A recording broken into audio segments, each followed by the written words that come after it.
boa noite para todos os presentes aqui na reunião que está acontecendo essa noite, excepcionalmente, pelo Meet, né? Mas também todos aqueles que nos acompanham pela internet, que seguem pelo canal, né? Um abraço para todos. E para aqueles que pegaram esse vídeo e não estão acompanhando as últimas reuniões ou os últimos episódios, esse está sendo um estudo especial, uma temática especial, onde a gente não está trabalhando especificamente com a metodologia do Mildinho. Então, a metodologia está sendo aquela metodologia convencional, de aula expositiva, com slides, né? Com trechos retirados da obra espírita, sobretudo a obra da codificação kardeciana, Livro dos Espíritos, e a obra de Emmanuel. São essas duas obras que nós estamos trabalhando. Qual é o tema dessa sequência de duas aulas que nós estamos apresentando, aproveitando o espaço aqui do canal, do Mildinho, para estar estudando? O tema é imprescindível cuidar das crianças, né? Eu contei para vocês a historinha desse tema, desse assunto, né? Na verdade, é o grupo de estudo de pais que funciona paralelamente à evangelização do Chico, do meu filho. Enquanto o Chico está na sala de aula, eu e a Juju, a gente estuda com os demais pais, e os pais se alternam, né? Cada semana, um pai assume a responsabilidade de uma temática. E aí, pela escala de estudo, me foi passado esse tema, mas de última hora o tema mudou. Na véspera do estudo, na verdade, na manhã do estudo, o coordenador do estudo falou, eu errei, te passei um tema errado, o assunto é esse.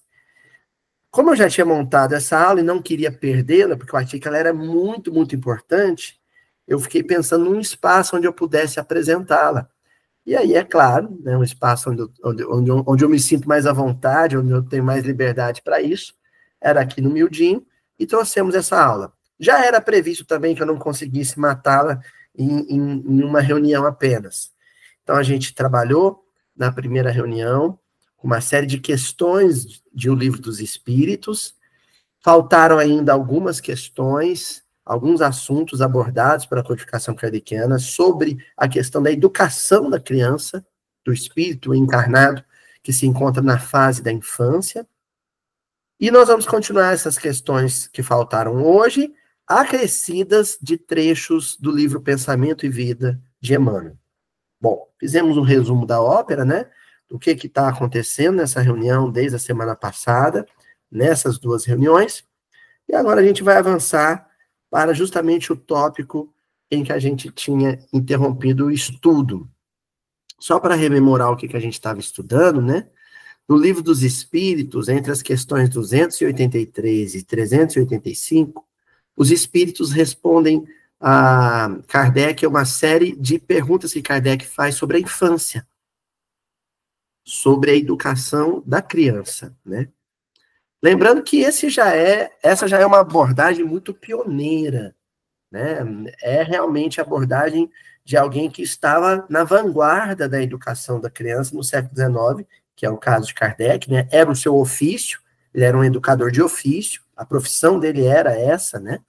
De professor ou preceptor, chegou a ter cargos de coordenação da educação francesa, um cargo público, né? Chegou a publicar gramáticas voltadas para a escolaridade francesa, enfim.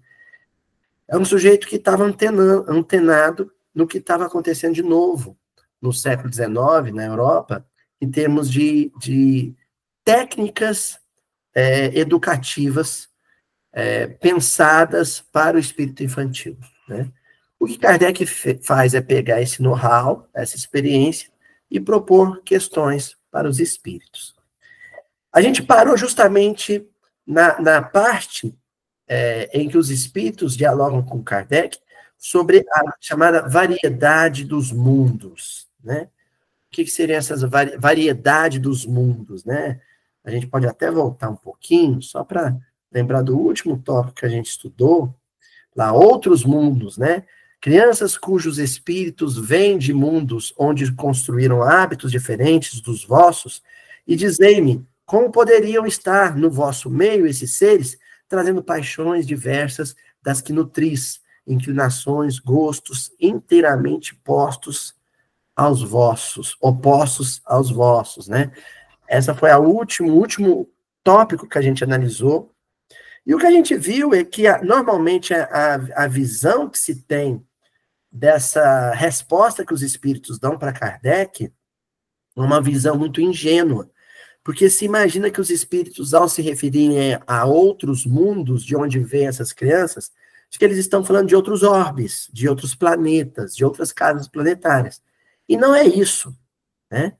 Eles usam a expressão outros mundos para se referirem a outros ambientes educacionais, com outros costumes, outros valores, outras crenças sociais distintas daquelas dos pais que recebem o espírito na infância. Então, esse espírito pode ter vindo de culturas, ambientes educacionais, por exemplo, onde a misoginia, a aversão do temperamento masculino pela condição feminina, ela é natural, ela é normal. O homem ser machista, ser violento, grosseiro, rude com a mulher, acho que isso foi interiorizado como uma coisa normal. Se esse espírito vem desse tipo de ambiente e reencarna num ambiente onde há respeito pela condição feminina, onde a relação do homem com a mulher é uma relação de respeito mútuo, então ele é um estranho no ninho. Ele vem marcado pela misoginia, pelo machismo, mas é inserido num ambiente diverso, num ambiente diferente. Com que propósito, segundo os espíritos, Deus faz uma movimentação dessa, de realocamento de um espírito habituado a reencarnar num determinado ambiente cultural, moral, reencarnando num ambiente cultural e moral diferente. Com que objetivo? Ora, justamente a reprogramação de valores, ou a educação dos valores, né? Se educar nos dizeres do próprio Allan Kardec, né, é a arte de formar caracteres, educar também é a arte de reformar caracteres ou características.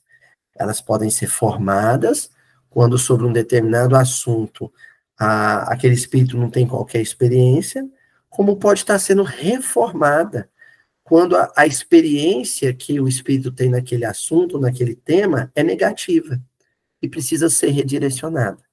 Certo? Bom, isso aí foi o que a gente estudou até o momento. Continuando, aí no Livro dos Espíritos, vem a noção de variedades dos seres, que é uma continuação mesmo, né? Um prolongamento, uma extensão do assunto que a gente acabou de resumir. Eles dizem assim, os espíritos para Kardec: nesta se vem confundir todas as ideias, todos os caracteres, todas as variedades de seres gerados pela infinidade dos mundos, voltamos a repetir, mundos aqui como a localidades sociais, localidades familiares, localidades culturais diferentes, em que medram, em que crescem ou se desenvolvem as criaturas. Então, não dá para prever que tipo de espírito, que natureza moral, psicológica vai apresentar a criança que reencarna na minha família, que me é confiada como filho, como neto, como sobrinho, como aluno. Não dá para prever. Digamos assim, que abacaxi você vai ter que descascar, que mato você vai ter que lenhar, né? Que desafio te será proposto em termos educacionais. Até porque, se você tiver a bênção, nós vamos dizer bênção, né? De ter mais de um filho, 2, 3 filhos, é bem possível que você vai ter ali 3 espíritos completamente diferentes um do outro. Em termos de tendências, em termos de inclinações, em termos de aptidões, em termos de predisposições. E vai ter que lidar com os 3 de formas distintas. Entendeu? Então, há uma variedade de seres oriundos de uma infinidade de mundos sociais, de mundos educacionais, muitas vezes completamente opostos ao dos pais. Né? Agora, uma coisa é certa. Independente da natureza, das características psicológicas do espírito que me foi confiado, o certo é que me foi confiado com um objetivo, com um foco, o movimento de aperfeiçoamento.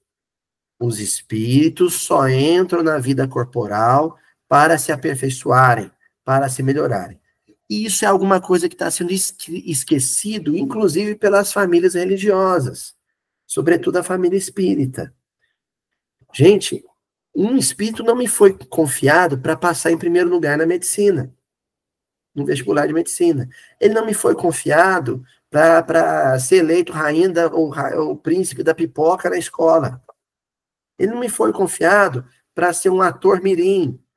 Ele não me foi confiado para um olheiro do Santos ou do Flamengo levar ele embora e ele virar um grande jogador de futebol. Não são essas as finalidades de uma encarnação e não são essas as finalidades da paternidade ou da maternidade. Um espírito me é confiado e eu não posso perder esse foco para retornar para o mundo espiritual melhor, aprimorado em termos de inteligência emocional do que aquilo que ele reencarnou sendo. É essa a finalidade de uma existência. E, portanto, é essa a finalidade do trabalho dos pais, do trabalho das mães, do trabalho dos avós, dos tios, dos professores. Não existe outra finalidade. O resto é acessório, é adendo.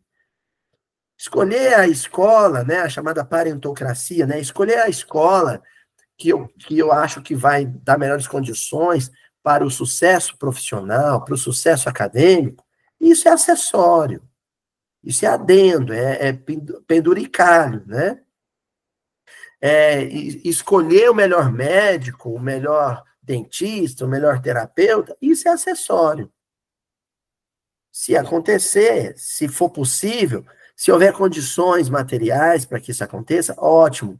Se não tem condições financeiras para subsidiar isso, mas o Estado oferece o melhor, ótimo. Mas não é esse o foco.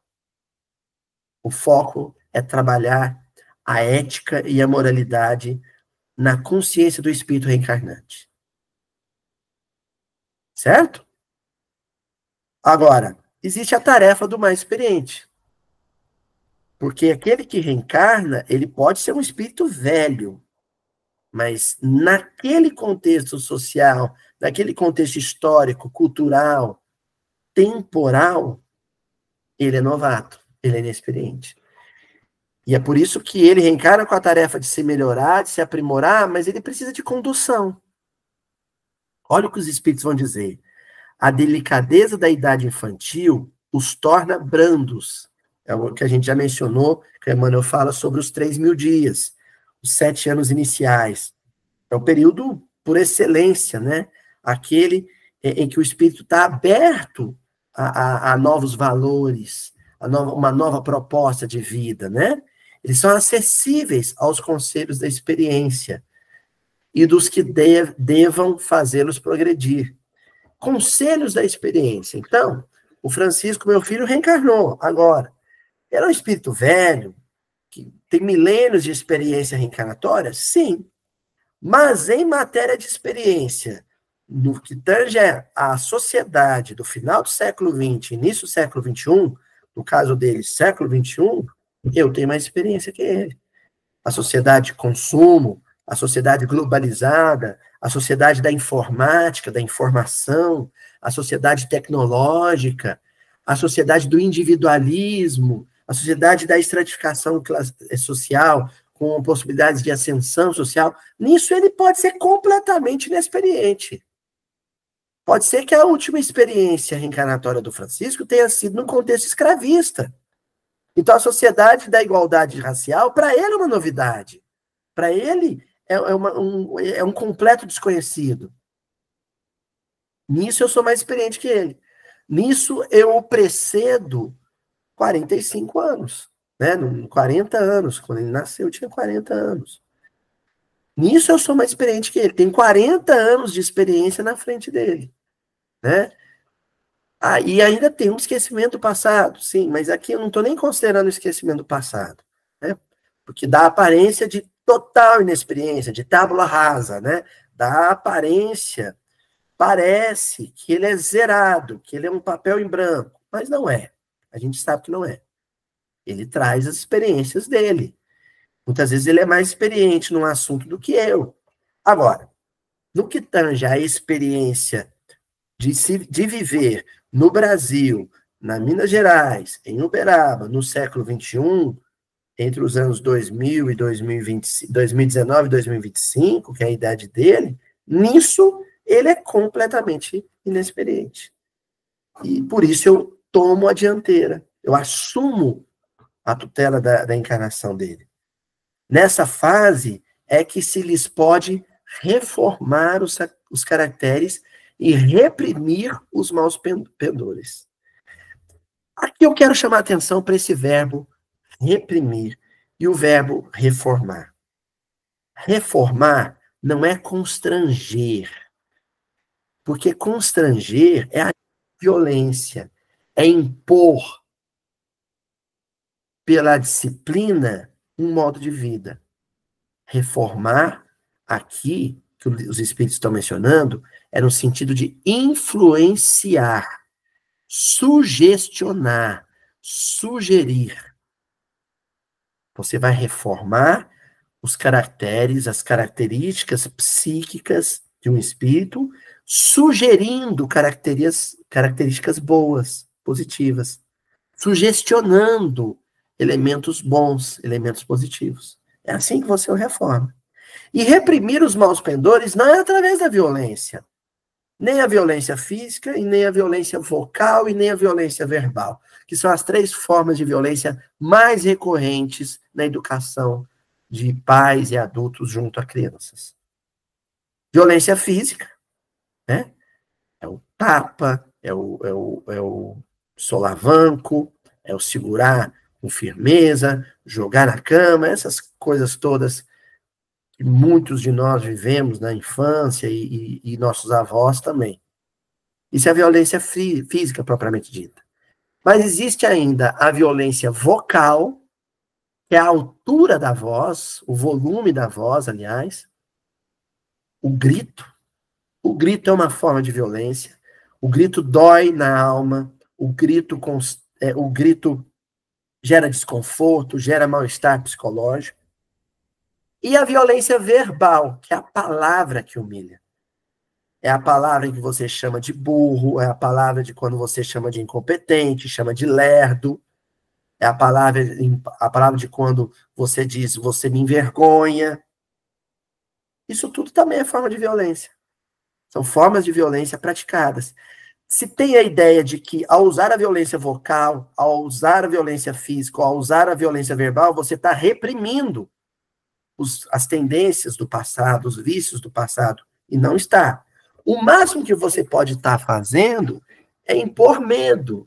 E aí, por medo, aquele sujeito não vai dar vazão às suas más tendências na sua frente, sob as suas vistas. Mas o fará, com certeza, quando estiver longe de você. Porque ele não te respeitava, ele te temia. Certo? Gente, fechamos aqui o Livro dos Espíritos e agora nós vamos ver o que o senhor Emmanuel tem a nos dizer sobre o assunto. Bom, tomar uma água. No livro Pensamento e Vida, o Emmanuel escreve um capítulo 13, intitulado Filhos. E lá no início do capítulo, ele fala sobre a chamada nova chapa cerebral. Curioso que num capítulo de um livro espírita, que vai tratar de espiritualidade, ele começa falando sobre fisiologia. Ele começa falando sobre a composição orgânica e neurológica, né? A composição física do cérebro. Por quê?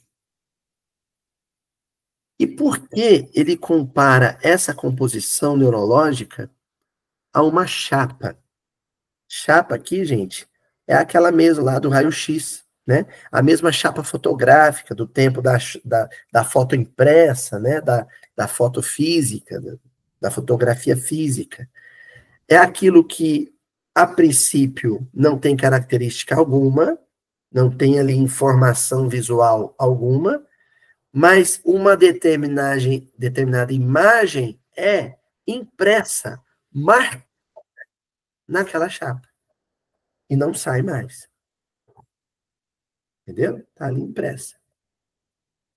O Emmanuel vai dizer que o cérebro, ele é marcado pelas imagens sociais que o espírito reencarnante vai testemunhar, vai verificar ao seu redor.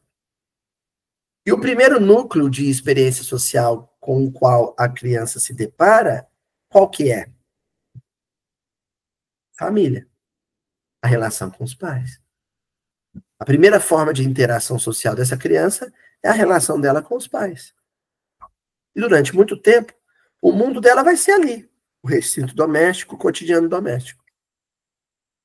Curioso o Emmanuel falar que um espírito que traz uma bagagem, ou seja, a estrutura perispiritual dele já é previamente marcada por experiências pretéritas, mas a aparelhagem física presente, não. E aí essa chapa cerebral, ela vai receber dois tipos de impressões. A impressão externa, vinda do mundo externo, acabei de mencionar, por exemplo, o reflexo dos pais e dos mestres, dos tutores, conforme menciona o Emmanuel aqui, a criança receberá os reflexos dos pais e dos mestres, mas também a impressão inconsciente, a impressão íntima, interna, do espírito que já traz uma bagagem. Então, o cérebro do perispírito vai trazer consigo as marcas internas provocadas pelas experiências do pretérito e vão se somar às marcas presentes, né, do momento, advindas do meio externo. Vai estar tudo ali, presente. Correto? Aquelas marcas neurológicas, né, ditas assim, congênitas, né, aquelas marcas neurológicas que já estão ali presentes, essas com certeza são um reflexo da somatória de experiências que o espírito viveu. Mas existem aquelas que os pais vão condicionar o espírito através do seu próprio comportamento, né? E quais são os mecanismos que os pais vão ter em mãos para imprimir marcas mais profundas ou mais superficiais? O Emmanuel começa fazendo uma crítica às limitações da palavra escrita. Segundo o Emmanuel, a palavra escrita revela poderes de repercussão menos vivos, ou seja, as marcas são mais superficiais. Por que ele começa dizendo isso? Porque criança não aprende valores, criança não assimila virtudes com livros. Você quer que ela aprenda a não sentir ciúmes? Você não dá um livro sobre ciúmes, né? Sobre relacionamento afetivo para ela ler. Você quer que ela aprenda sobre honestidade? Não basta, você não vai escrever um texto sobre honestidade e fazer ela decorar o texto. Não vai aprender. Segundo Emmanuel, os caracteres escritos, eles informam. Tanto é que o Espiritismo se fundamenta em todo um compêndio bibliográfico psicografado. O livro ele tem o poder, sim, de sensibilizar, de comover, né? De causar impacto psicoemocional. Mas para o Emmanuel, esses caracteres escritos, a repercussão deles é menos viva, é menos profunda. As marcas são menos profundas. Em relação a quê? A palavra falada e ao exemplo direto. Que são os principais instrumentos educacionais nas mãos dos pais. Concorda? A minha mãe tinha uma coisa muito legal, muito bacana. Quando eu e minha irmã, a gente ficou mais velho, né? Já adolescentes, depois jovens, ela escrevia cartas, né? Minha mãe escrevia carta, deixava lá a carta para a gente ler. Né? Não sei bem com quem ela aprendeu isso. Alguém fez isso com ela, ela ficou comovida com um gesto e fazia isso. Eu lembro dela escrever cartas, né? Escrever carta para minha irmã ler, depois em separado, né? Mas não é isso que formou nosso caráter. Porque a palavra falada, ela sai impregnada do magnetismo de quem falou. E magnetismo é coisa viva. Magnetismo sensibiliza. Magnetismo derruba ou ergue. Magnetismo adoece ou cura. E a palavra sai impregnada desse magnetismo. Quando ela chega no ouvido alheio, quando o outro escuta a palavra dita, pelo tom de voz, pelo teor das palavras escolhidas, esse outro vai ficar tocado, sensibilizado por aquilo que ouviu. E, ainda acima da palavra falada, existe o exemplo vivo, o exemplo dado. Aquilo que foi observado, que foi testemunhado, que foi visto, né? Por isso, Emmanuel vai dizer, a voz e a ação prática jazem impregnadas do magnetismo indutivo, ó, você induz, sugestiona, que se desprende da reflexão imediata, operando significativas transformações para o bem ou para o mal. Então, o reflexo provocado, ele é imediato. O impacto, ele é direto. Quando você fala ou quando você age. Esse impacto pode ser positivo, pode curar, pode fortalecer, ou ele pode ser negativo, ele pode adoecer, ele pode enfraquecer a personalidade do outro. Certo? Por isso, pais, mães, avós, tios, tias, professores, muito cuidado com o que vão dizer para as crianças, muito cuidado com o que vão fazer na frente das crianças. Isso pode ser decisivo. Aquilo que ela escutar de você, aquilo que ela ver, ou aquilo que ela vir você fazendo, pode ser decisivo para o tipo de adulto que ela virá a se tornar. E isso tudo, a coleção, o amontoado de tudo que você disse, que tudo que você fez na frente dessa criança, vai sendo impresso na sua chapa, na sua aparelhagem neurocerebral. Né?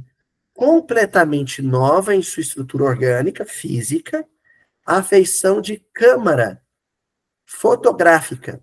Aliás, câmera aqui é porque os mais novos não sabem disso. Alguém vai dizer assim, escreveu errado, é câmera fotográfica. Câmara fotográfica, porque o Emmanuel está citando o ambiente onde a foto era revelada. Existia a câmera fotográfica e a câmara fotográfica, né? O pessoal era uma câmara escura. Ali é que acontecia, através de processos químicos, a impressão no papel. Quem se lembra disso ou já ouviu falar disso, né? Devidamente habilitada a recolher impressões. Então, o lar, o ambiente de convivência, é como uma câmara fotográfica, uma câmara onde os reflexos, eles aparecem impressos no papel. No caso das crianças, na estrutura neurocerebral. Aloísio, e como que isso o Emmanuel vai explicar, então, casos neurodivergentes ou neuroatípicos, né? Aqueles casos em que a estrutura cerebral, né, mais precisamente, por conta dos exemplos que a gente vai citar, né, o lóbulo pré-frontal, né, o córtex pré-frontal, ele vai apresentar já características que parecem previamente marcadas, né? E eu estou citando aqui casos como, por exemplo, o TDAH, né? Os transtornos de déficit de aprendizagem e de habilidade, o TOD, que é o transtorno positivo desafiador, o TED, que é os transtornos do espectro autista, ou seja, já existe uma configuração neurológica que previamente se apresentava, que estava ali previamente presente na formação ou na constituição durante a infância, né? Durante a primeira infância, e que vão facilitar ou dificultar o trabalho educacional. Vão ser desafios diferentes para o trabalho do educador, né? O educador vai ter que se reinventar, ele vai ter que conhecer em profundidade esse fenômeno, é um fenômeno físico ou fisiológico, né? Neurológico, ele vai ter que se reinventar para poder educar segundo essas características, segundo essa natureza. Não é processo fácil, né? Aliás, eu falei TED, gente, é o TEA, perdão, Juliana. A Juliana está comentando aqui, é o TEA, o transtorno do espectro autista. Eu falei TED porque eu devo estar com coisas de banco na cabeça, né? Da conta bancária. Ela é que é o TED. Então, o educador ele precisa conhecer em profundidade a natureza neurológica do educando, da criança com essas características, para poder oferecer os valores que ele tem que oferecer, mas segundo essas características. Então, eu vou dar alguns exemplos aqui, né? Eu me lembro do meu amigo Reinaldo mencionar um trabalho de passe que era realizado em uma casa espírita em Uberlândia, né? Ele fazia parte desse trabalho com crianças que apresentavam o TEA, o transtorno do espectro autista. Crianças autistas que precisavam tomar passe como qualquer criança, certo? Mas elas têm características comportamentais muito específicas, muito peculiares. Então, eu me lembro dele relatar que elas saíam muitas vezes andando, não ficavam sentadas, né? Como a gente está habituado a imaginar uma cena de passe, né? Alguém sentadinho, aguardando a gente gesticular o braço para transmitir passo. As crianças muitas vezes saíam rastejando, andando, deitavam, inquietas, e os médiuns passistas davam passe dentro dessas condições. Saíam andando atrás das crianças e dando passe. Crianças bem novinhas. E a criança andando pela câmara de passe e o médium passista dando passe. Quer dizer, não havia uma imposição daquilo que se considerava normalidade, ou aquilo que era típico, o passe típico, a crianças que tinham um comportamento atípico. Havia um respeito pela sua condição. Crianças com TOD, com transtorno positivo desafiador, né? A abordagem é outra. Como é que você vai trabalhar limites? Como é que você vai trabalhar disciplina? Como é que você vai trabalhar regras que não deixam de existir? Elas não desaparecem. Elas precisam estar presentes. É um espírito em aprendizado. Mas como é que você vai trabalhar com crianças que têm uma peculiaridade no desenvolvimento do córtex pré-frontal, que é justamente a área que trabalha a questão do senso, ou da noção de limite, ou de coerência social, né? Como é que você vai trabalhar isso? Através da repressão, da punição, do castigo? Não. Nunca você vai usar o reforço negativo, você vai usar o reforço positivo, você vai usar justamente o elogio, quando ela acertar, você vai trabalhar com a alegria, o componente da alegria, né? Você vai comemorar a cada vitória, a cada conquista dela em termos de relacionamento com o entorno social. Então tem que estudar, gente. Pais que têm crianças com essas especificidades têm que ler, têm que conhecer o que a ciência já descobriu a respeito, e tem que estudar livro espírita e entender o que os espíritos estão falando falando a respeito, sobre as peculiaridades, as especificidades das crianças com essa natureza. E aí você consegue muita coisa positiva, muito sucesso nisso. Se há, primeiramente, a humildade de se entender perante alguma coisa que é novo. E Kardec foi muito feliz quando disse que a doutrina espírita disse a primeira palavra, mas nunca dirá a última. E ao dizer também que fé verdadeira é aquela que encara a ciência face a face em qualquer época da humanidade. Então, essas duas máximas da codificação kardeciana é um convite aos espíritas, aos educadores espíritas, que precisam, por exemplo, reinventar as suas aulas de evangelização infantil, considerando essas peculiaridades, essas especificidades neuroatípicas ou neurodivergentes. É necessário criar uma aula de evangelização infantil, uma aula de evangelho, que dê conta das características tão singulares dessas crianças. Tá bom? Por isso que o Emmanuel, ele começa falando sobre a chapa cerebral e sobre a aparelhagem neurocerebral. Continuando, ainda no capítulo 13 do livro Pensamento e Vida, capítulo Filhos, o Emmanuel vai falar sobre a sedimentação das experiências passadas em estágios anteriores na gleba fisiológica, né? Então, há sedimentos, há resquícios, há sobras das experiências passadas no campo psicossocial, no que diz respeito à relação com os outros, que atravessam a erraticidade, o período de erraticidade, e se manifestam numa existência subsequente, porque ficaram marcadas onde? No perispírito. E o perispírito transferiu, de alguma forma, e aí quando eu digo de alguma forma, porque cada caso é um caso, né? Para a aparelhagem física nova, esses sedimentos, essas características psicossociais convertidas em marcas psicossomáticas, marcas fluídicas da estrutura perispiritual, que depois se manifestam através da genética, a genética, né, a escolha da genética, dentre as várias possibilidades genéticas, aquela que reflete a natureza do espírito, né? Esse processo não é casual. Ele é coordenado pelos espíritos que presidem a formação do novo corpo, que fazem a gestão da composição embrionária que vai desembocar no corpo que a gente tem, né? Isso tudo para dizer, o seu filho é um espírito eterno espírita.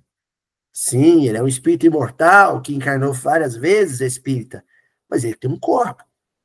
E esse corpo pesa nas manifestações psicológicas dele. Esse corpo pesa na maneira como ele vai interagir com o meio. E a gente não pode desconsiderar isso também, certo? Se precisar medicar, vai medicar. Se precisar ir num neuropediatra, vai no neuropediatra. Se precisar ir no psiquiatra infantil, vai no psiquiatra infantil. Se precisar fazer terapia, vai fazer a terapia. Enfim, você vai lidar com as coisas do corpo segundo as conquistas da ciência do corpo, mas associando essas conquistas ao vasto conhecimento de espiritualidade profunda que a doutrina espírita nos oferece. Tá certo? Temos, então, à nossa frente impressões entranhadamente perduráveis. Toda criança entregue à nossa guarda é um vaso vivo a arrecadar-nos as imagens da experiência diária. Então, você educa na mesma medida e concomitantemente ao ato de educar-se. Enquanto você educa, você se educa. Porque para oferecer imagens na experiência diária que sejam positivas, você precisa vivê-las e dizê-las. Não foi o que a gente viu agora mesmo? O peso educacional da palavra dita e da experiência viva, exemplificada.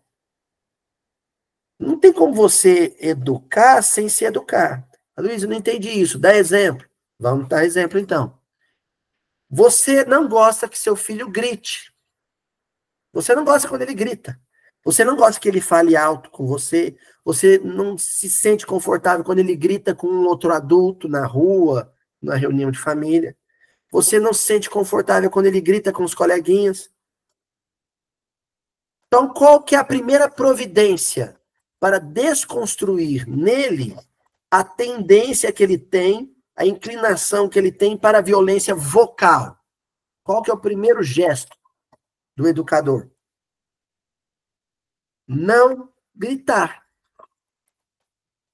Porque se você gritar com essa criança, ou se ela vir você gritando com outro adulto, o que vai prevalecer? Esse reforço negativo. Adultos que gritam com crianças ou próximo a crianças estão oferecendo um reforço negativo para o comportamento que eles não querem que ela tenha. Ó, pausa dramática para vocês pensarem a respeito. Vou dar outros exemplos. Eu quero que o meu filho tenha uma alimentação saudável. Não quero que ele coma doce em hora errada e nem que coma doce, açúcar, consuma açúcar em grande quantidade. Não quero que ele venha consumir excessivamente processados, industrializados, bebidas refrigerantes e por aí vai. Não quero. Qual que é o primeiro procedimento a adotar? A própria reeducação alimentar. Porque se você tiver uma alimentação, uma dieta desastrosa do ponto de vista nutricional, perante a criança, não vai adiantar você dizer para ela que ela deve se alimentar bem. O reforço negativo vai ser a sua dieta, a sua alimentação. Ela vai aprender a comer aquilo que ela come com você. Aquilo que ela te assiste comendo. Aquilo que ela te vê comendo. Ou aquilo que ela ouve você dizendo que ela deve comer. Tá certo? Ou querem mais um exemplo? Vamos mais um exemplozinho, né? Violência física. Eu não aceito que o meu filho bata no cachorrinho. Não aceito que ele bata no coleguinho da escola. Não quero que ele levante a mão para outro adulto. Então, qual que é a experiência que ele não deve ter comigo? A experiência de apanhar. Eu sei que agora eu estou mexendo com muitos na internet, muitos aqui na sala, porque isso acontece. Isso pode acontecer. Né? Você não vai adoecer psicologicamente, né? Cortar os pulsos, tirar a própria vida, porque isso aconteceu. Não. Você vai se perdoar, você vai fazer uma oração, conversar com Deus e assumir o compromisso de nunca permitir que a sua frustração, a sua indignação com o mau comportamento da criança se converta em raiva e a raiva se exteriorize através da violência física, do tapa, da chinela, da cinta. Você vai assumir esse compromisso. Porque quando você bate na criança, você reforça nele, talvez séculos e séculos de prática violenta. Séculos e séculos de violência física. É um espírito que já está predominantemente marcado pelo uso da força bruta, pelo uso da força física, na luta, na guerra. Ao bater nesse espírito, na condição de criança, você está dando um reforço negativo para aquele comportamento. Aloísio, mas é possível educar sem bater? Sim, é possível educar sem bater. Desde que você tenha uma coisa para a qual a criança é altamente sensível. Personalidade. Fibra moral. Energia moral. Se você disser para a criança, hoje você não vai comer doce. O que que muitos pais fazem? Muitos pais, não são poucos. A criança vai começar a pedir o doce, ele vai negar uma primeira vez, ela vai insistir, ele vai negar a segunda vez, ele vai insistir mais ainda, ele vai negar uma terceira vez, na quarta ela começa a dar birra, a gritar, ele reage dando um tapa nela, ela grita mais ainda, e aí chega um momento que, para ela parar de chorar, e porque ele está sentindo culpa por ter perdido o controle batido nela, o que que ele faz? O que não sente? Dá o doce.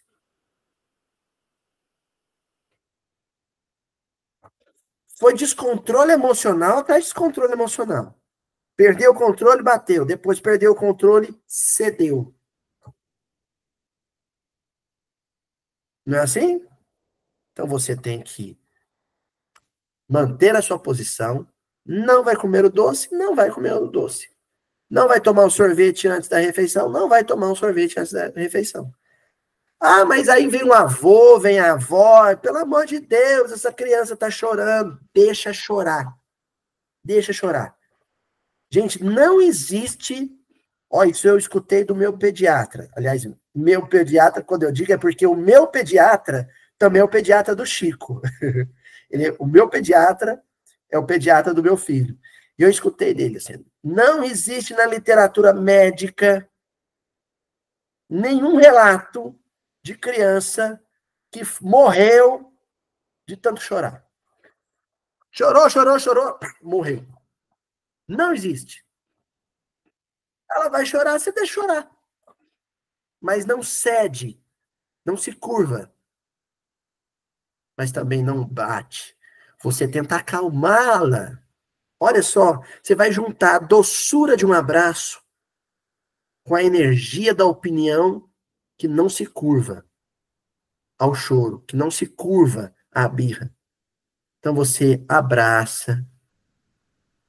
Aí depois que você abraçar, no começo ela vai estar raivosa, querendo se livrar do abraço, você cede, tenta de novo abraçar, aí ela vai começar a se aconchegar no seu braço, no seu abraço, e aí você vai dizendo com voz doce, com voz materna, paterna, amorosa: olha, filho, olha, filha, eu entendo o seu desapontamento, eu entendo a sua frustração, eu entendo que você está chateado com o papai, eu entendo que você está chateada com a mamãe, mas o papai não vai ceder, a mamãe não vai ceder. Eu te amo, eu estou aqui para te oferecer meu colo, meu amor, mas eu não vou mudar de opinião. Gente, na quarta, na quinta vez em que a coisa acontecia assim, ele já aprendeu a te conhecer. Ele sabe que você é duro na queda. Ela sabe que você é duro na queda. Que você não vai ceder. Ela sabe que não vai adiantar chorar. Ela sabe que não vai adiantar gritar. Ela sabe que não vai adiantar morder. Ela já aprende a conhecer o pai e a mãe. Ih, eu conheço meu pai, conheço minha mãe. Se ele disser não, vai ser não. Não vai ter chantagem emocional. Tem criança que rola no chão, finge desmaio, vomita, né? Você vai oferecer a sua paz, a sua calma para acalmá-lo. Mas também vai oferecer o seu caráter. E é esse caráter que você vai estar formando no seu filho. O que é certo e não vai deixar de ser certo porque você chorou ou porque você me chantageou. Sabe o que acontece também? O nosso orgulho é tão grande que a gente não admite o constrangimento em público, né? Aí você vai no shopping, o filho começa a querer um brinquedo da vitrine e começa a dar a birra na vitrine e começa a gritar freneticamente, febrilmente, em público, no shopping, num domingo à tarde, o shopping lotado, e as pessoas passam te olhando, e você vai sentindo vergonha. Aí das duas, uma. ou você vai no ouvido dele, ameaça arrebentar ele de tanto bater quando chegar em casa, ou você vai, compra o tal presente que ele quis, para se ver livre do constrangimento, para ele parar de chorar. O que você ensinou para o seu filho nesse momento? Olha, todas as vezes que você quiser alguma coisa, é só você começar a gritar que eu dou. Não foi isso que você ensinou? Ou então, você vai, ao ameaçá-lo, você vai dizer assim: olha, todas as vezes que alguém te contrariar ou te passar raiva, é só você ameaçar fisicamente que essa pessoa para. Não tem como você ter ensinado alguma coisa positiva ameaçando de bater, batendo ou cedendo. Só existe uma chance de você oferecer algo positivo para o seu filho. Se você demonstrar, através de uma palavra amorosa, mas firme, doce, mas enérgica, que ele não vai conseguir o que quer gritando. Ele não vai conseguir o que quer esperneando. Tá certo, gente? E aí vem o reforço positivo, porque depois da terceira, quarta birra, em que ele não conseguiu o que quis, porque você foi firme e amoroso, aí ele, numa quinta vez, ele vai fazer o pedido, você não vai ceder, não vai comprar o brinquedo, ele vai dizer, tá bom, papai, tudo bem. E aí, quando ele não espere, dona Tatiana, quando ele não estiver esperando, você faz uma surpresa para ele. Se você tiver condições de fazer isso. Só que, partindo do pressuposto que boa parte do público do miudinho é classe média, às vezes pode fazer uma graça dessa, né?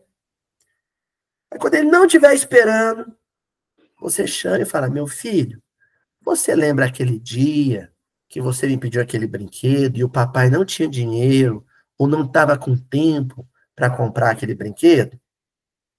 Lembra, papai? Você se lembra que quando o papai disse que não, você aceitou o não do papai com educação? Lembra, papai? Pois bem, meu filho, você mereceu. Agora o papai teve condições e você conquistou o mérito de ganhar esse brinquedo. Entendeu? Quando ele não esperava mais. Ou então, você pode comemorar o êxito dele de outra forma, que não seja através do consumo, através da compra do brinquedo.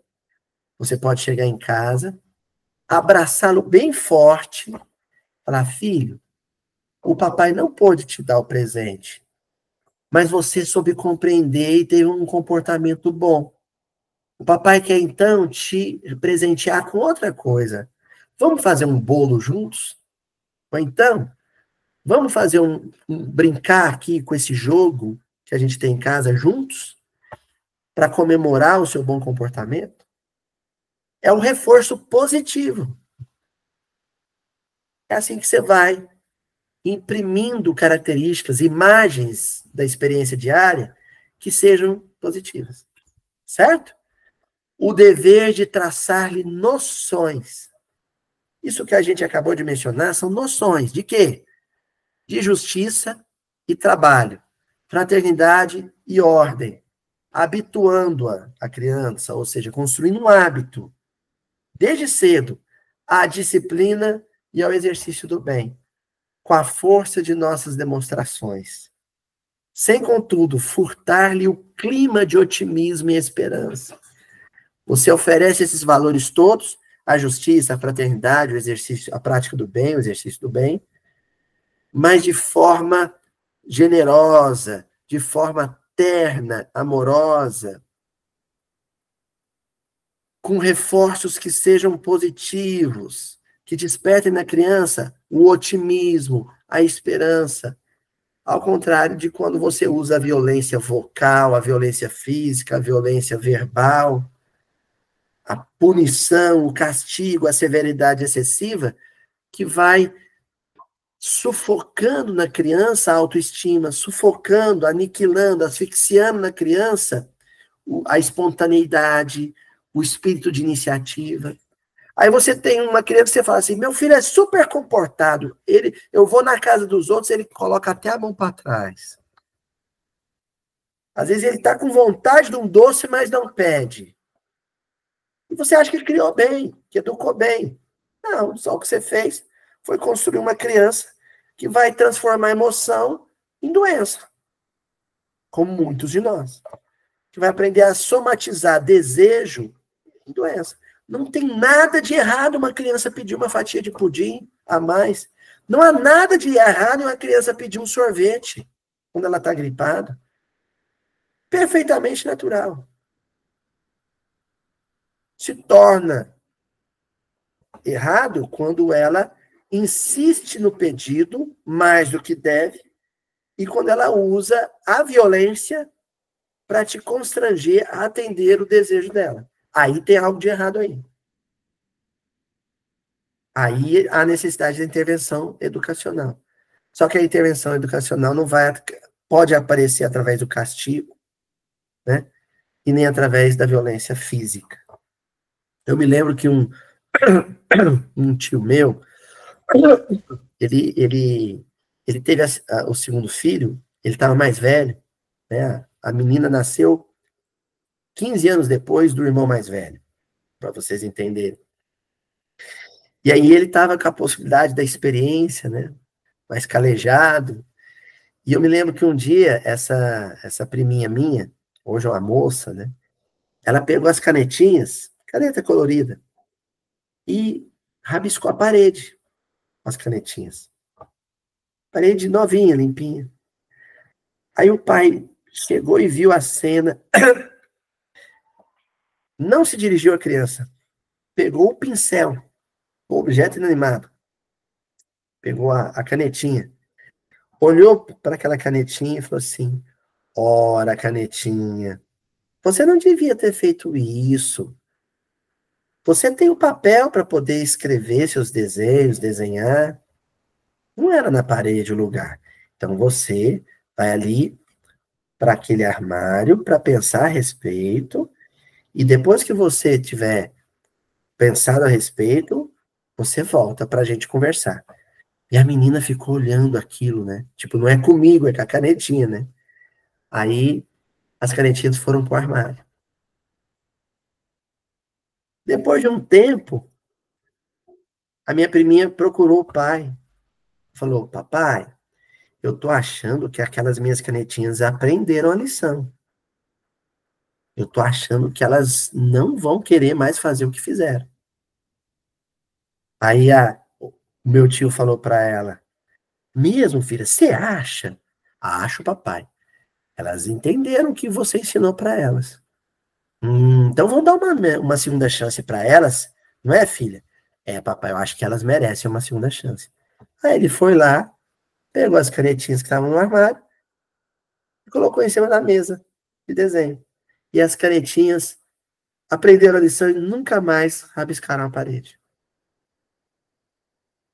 Isso é o clima de otimismo e esperança que o Emmanuel está mencionando aqui.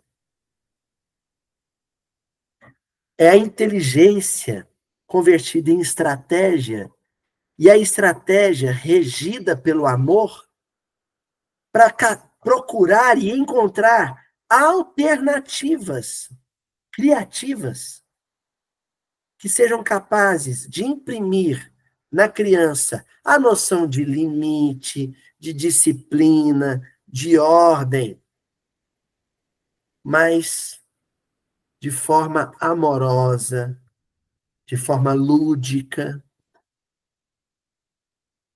de forma agradável, que cause bem-estar e não desconforto.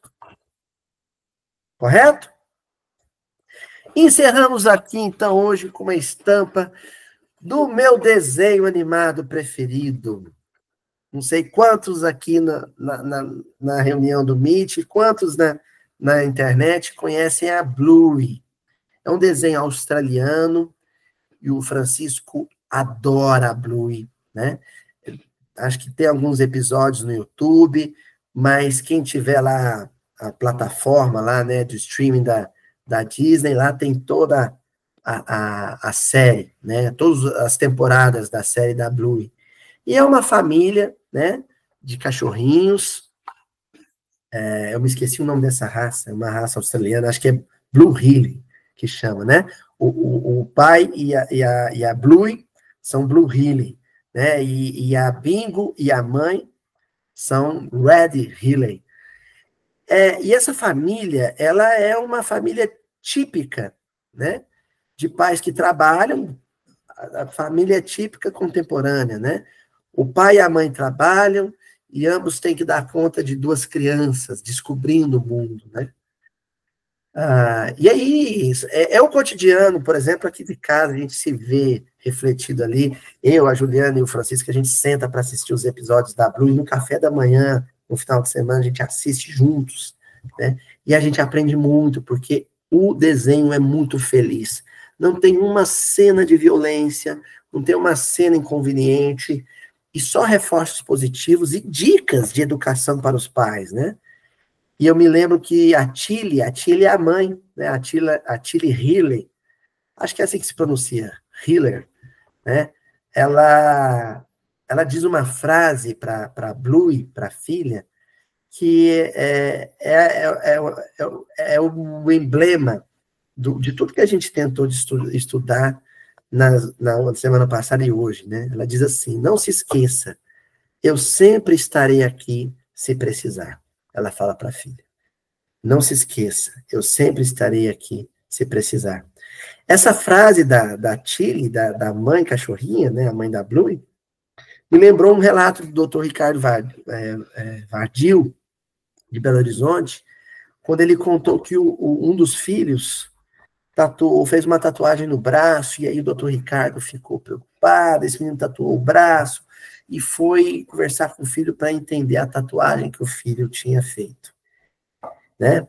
E o filho tinha feito no braço uma rosa dos ventos, né? Com as coordenadas geográficas da casa dele, onde ele havia crescido com o pai e com a mãe. E aí o filho falou para ele: pai, essa tatuagem aqui, ó, são as coordenadas geográficas, latitude tal, longitude tal, com uma orientação geográfica, né, dos pontos cardeais, né, norte, sul, leste, oeste, que é para onde eu estiver no mundo, eu saber voltar para casa. Porque ele escutou a vida inteira do Dr. Ricardo, com certeza, essa frase: não se esqueça, eu sempre estarei aqui se precisar. Nós temos que criar um ambiente para a criança tão amoroso, tão marcado pelo afeto, pelo respeito pela condição dele de criança.